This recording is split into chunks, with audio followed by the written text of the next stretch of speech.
Hello guys, welcome to travel Munger. আজকে আমরা চলে এসেছি চন্দ্রনাথ পাহাড়ে। আজকের ভিডিওতে আমি আপনাদের দেখাবো সীতাকুণ্ডের চন্দ্রনাথ পাহাড়ে কিভাবে আসলাম। প্রথমেই আমরা চলে আসলাম ঢাকার আরামবাগ। আরামবাগ থেকে রাত 12টায় সেন্ট মার্টিন ট্রাভেলসের একটি গাড়িতে করে রওনা হলাম সীতাকুণ্ডের উদ্দেশ্যে। পার পার্সন 700 টাকা করে এসি বাসে ছিল আমাদের এবারের যাত্রা।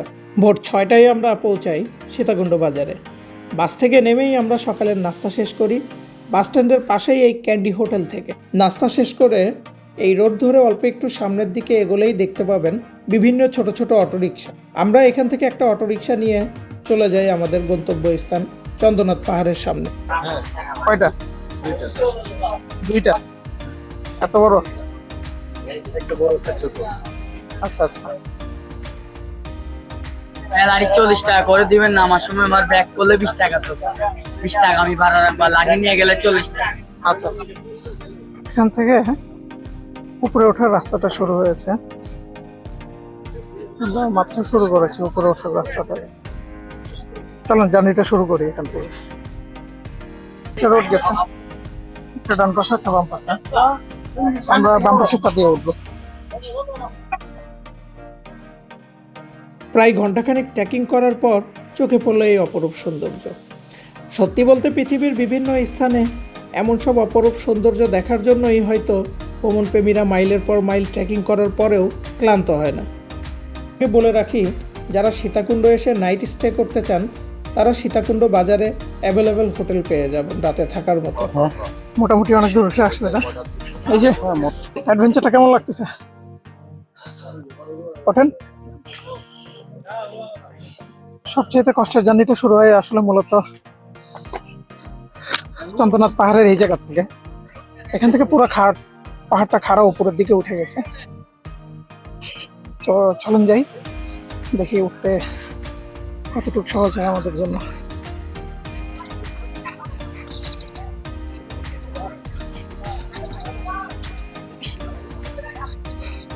আলামিন ভাই, এত এনার্জি কোথায় পেলে?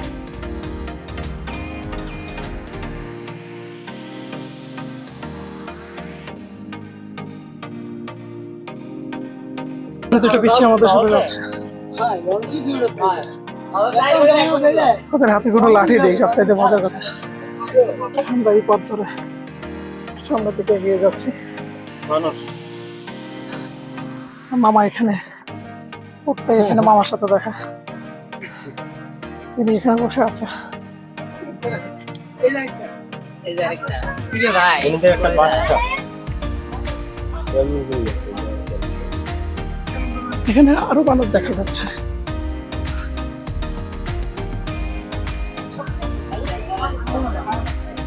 পুরোটাই খারাপ পথটা আমরা পাড়ি দিয়ে আসছি এখানে।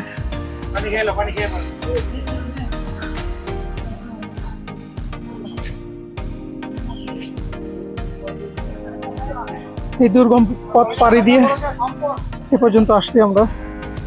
এসে আবার এখন উঠতে হবে আমাদেরকে এই পাহাড়ের চূড়ায়। অবশেষে চলে এসেছি ছোট মন্দিরে। চন্দ্রনাথের চূড়ায় উঠতে এখনো অনেক পথ পাড়ি দিতে হবে, তাই একটু রেস্ট করে নিলাম। এখানে আপনারা চা, শরবত সহ হালকা খাবার পাবেন। তবে এখান থেকে যে ভিউটা পাবেন তা এক কথায় অসাধারণ।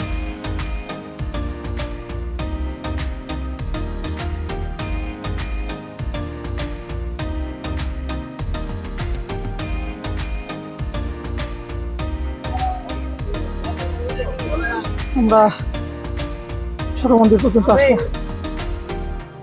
পেরেছি, তবে অনেক কষ্ট হয়েছে আমাদের। ফাইনালি আমরা উপরের দিকে উঠে এসেছি।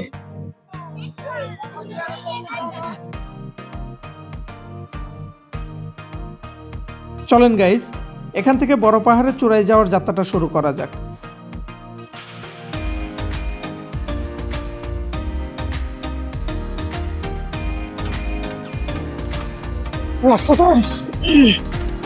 রাস্তাটা অনেক খারাপ হয়ে উঠে গেছে। উপর পর্যন্ত যাবো আমরা। ছোট পাহাড় থেকে এখন বড় পাহাড়ের উদ্দেশ্যে রওনা দিয়েছি। ঘন্টাখানিক ট্রেকিং করার সার্থক আমাদের। চলেন এবার বাকি পথ পাড়ি দেওয়া যাক এবং দেখি বড় পাহাড়ের চূড়ায় কি ভিউ অপেক্ষা করছে আমাদের জন্য। রাস্তাটা সরু, সেই সাথে সিঁড়িগুলো এত খাড়া, সত্যি এটা আস্তে আস্তে ভয়ঙ্কর হচ্ছে।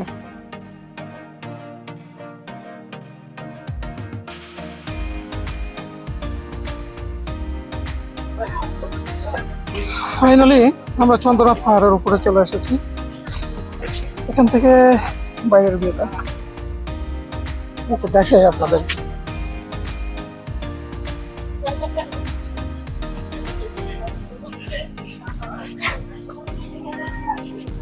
মন্দিরের সামনে আর বেশি সময় না দাঁড়িয়ে আমরা মন্দিরের পাশ দিয়ে নিচে নামার রাস্তা ধরে এগিয়ে আসলাম। এখানেই আমরা কিছুটা সময় পুরো সীতাকুণ্ড শহরের ভিউটা এনজয় করলাম। তো গাইজ, আমাদের সাথে চন্দ্রনাথ পাহাড় কেমন লাগলো কমেন্টসে অবশ্যই জানাবেন। সেই সাথে আমার চ্যানেলটি সাবস্ক্রাইব করতে ভুলবেন না।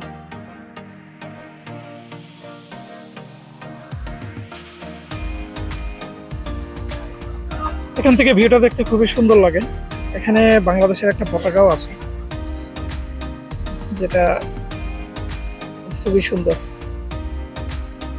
যদি পরবর্তীবার কোনো সময় আসি তাহলে পতাকাটা চেঞ্জ করে দিয়ে যাবো ইনশাআল্লাহ।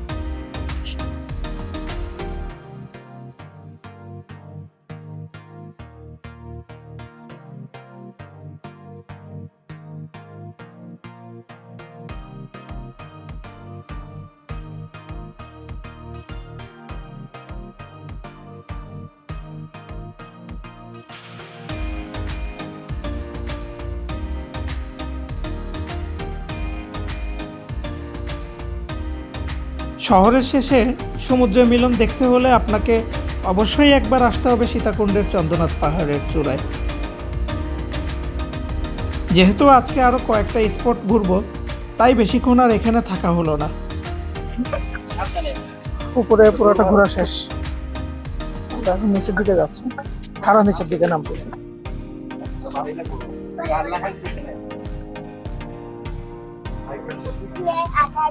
এই জায়গাটা খুবই খারাপ, এটা অনেকটাই খারাপ। পুরো ইয়ের ভিতরে এই জায়গাটা রিস্কি সবচাইতে বেশি মনে হচ্ছে। যারা আসবেন খুব সাবধানে নামবেন। এখানে পাহাড়ে ওঠার রাস্তাটা যতটা কঠিন ছিল, নামার রাস্তাটা ততটাই কঠিন, সেই সাথে খুবই ভয়ঙ্কর। অনেক নিচু পথ। সবসময় লাঠিটা ফেলানোর সময় একটু দেখে ফেলাবেন, যাতে আপনাকে প্রোটেক্ট করতে সাহায্য করে। ফাইনালি নেমে গেছি উপরের থেকে নিচে নেমে গেছি। যারা সীতাকুণ্ড পাহাড়ে প্রথমবারের মতো ঘুরতে আসবেন, তারা অবশ্যই দেখে শুনে উপরে উঠবেন এবং নিচে নামবেন। সিঁড়িগুলো এতটাই খাড়া আর সরু রাস্তা, আপনি একটু ভুল করলেই পা পিছলে নিচে পড়ে যেতে পারেন, যেটা আপনার জন্য অনেক মারাত্মক একটা বড় অ্যাক্সিডেন্টের রূপ নিতে পারে। ফাইনালি আমরা চলে এসেছি আপন মনে, কি আপন ঠিকানা। অনেক পরিশ্রমের পরে নিচে আসলাম। পরবর্তী ভিডিও কোথায় করলে পরে ভালো হয় সেটা অবশ্যই আমাদেরকে কমেন্টসে জানাবেন। আজকের মতো এখান থেকেই বিদায় নিচ্ছি। সবাই ভালো থাকবেন। আল্লাহ হাফেজ।